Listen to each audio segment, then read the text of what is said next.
सिक्योरनेस, data आपका symmetrical है कि नहीं है, सिर्फ ये चेक करने के लिए जो टूल लगाई जाती है उसे कहते हैं सिक्योरनेस। मसलन कभी जो आपको मैंने बताया, ये डाटा आपका बेल शेप सिमेट्रिकल है, ये डाटा हम्म। आपका नेगेटिवली सिक्यूर्ड है, ये डाटा आपका सॉरी ये पॉजिटिवली सिक्यूर्ड है, और ये डाटा आपका नेगेटिवली सिक्यूर्ड है। अब डाटा असल में किस तरह का है, इस शेप का है, इस शेप का है, इस शेप का है, ये पहले पता कराना बहुत जरूरी है। ये नहीं कि डाटा आपके पास है और आप फटाफट उसके रिजल्ट निकालना शुरू हो जाए, मीन निकाला, मीडियन निकाला, उसकी रिग्रेशन वगैरह आपने फाइंड की है। तो ये अच्छे स्टैटिस्टिशियन उनका काम नहीं है। वो सबसे पहले ये देखते हैं डाटा आपका किस नोयत का है। वो पॉजिटिवली स्क्यूड, नेगेटिवली स्क्यूड, बाजुकात तो नेचुरल होता है, बाजुकात हमारा डाटा कलेक्ट करने का मेथड ठीक नहीं होता, उस वजह से भी स्क्यूनेस आ जाती है। लेकिन बहरहाल वो दूसरी तरफ चली जाती है कहानी। आपने सिर्फ ये चेक करना है कि डाटा में सिक्यूरनेस है कि नहीं है। तो आप कुछ ना कुछ मेजर लगाएंगे, कोई फार्मूला, कोई टूल ये लगाएंगे इसे चेक करने के लिए। उस टूल को कहते हैं मेजर ऑफ स्क्यूनेस। क्या कहते हैं? Measure of skins. अब मेजर ऑफ स्क्यूनेस ये आमतौर पे दो फेमस हैं, वैसे तो लिन मार्शल की बुक में तीन लिखे हुए हैं, तो आपने ये दो ही करने हैं। एक लिखा हुआ है जी कोफिशिएंट ऑफ पियर्सन स्क्यूनेस, एक है बाउले। शहजाद चौधरी, शेर मोहम्मद चौधरी, इन दोनों में ये दो दो ही हैं। इनके सिर्फ आपने फार्मूले याद करने हैं, इसके दो फार्मूले हैं, वो आपने देख लेना है कौन कौन से हैं। इसका एक ही फार्मूला है और वो है क्वार्टाइल्स वाला।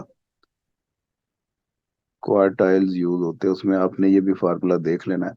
ये फार्मूले याद होने के बाद इसकी इंटरप्रिटेशन आपको पता होनी चाहिए। किसी भी फार्मूले में आपने वैल्यू पुट की, इसे डिनोट किया जाता है SQ, SK से।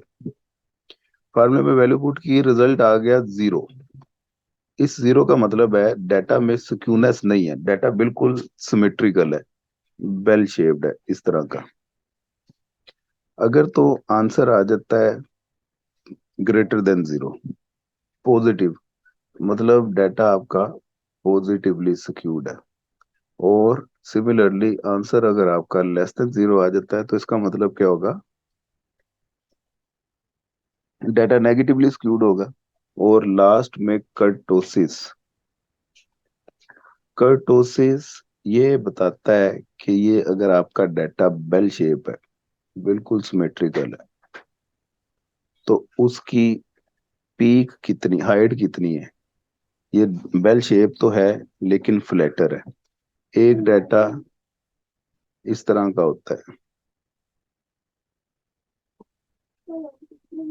अच्छा, ये देखो। ये है तो ये भी सिमेट्रिकल, लेकिन ये थोड़ा सा स्टीपर है। एक डाटा इस तरह का होता है ये भी सिमेट्रिकल, लेकिन ये मजीद स्टीपर। तो हाइट कितनी है डाटा की, यहाँ तक है, ये फ्लैटर कितना है, यहाँ पे हाइट आ रही है, यहाँ पे आ रही है। तो ये चेक करने के लिए फिर हम लगाते हैं कर्टोसिस। कर्टोसिस हमें ये बताएगा कि डाटा की फ्लैटरनेस वो कितनी है। एक ये बात, दूसरा ये आपने याद रखना है, कोई भी शेप हो इन तीनों में से, एक तो इन तीनों के नाम याद होने चाहिए,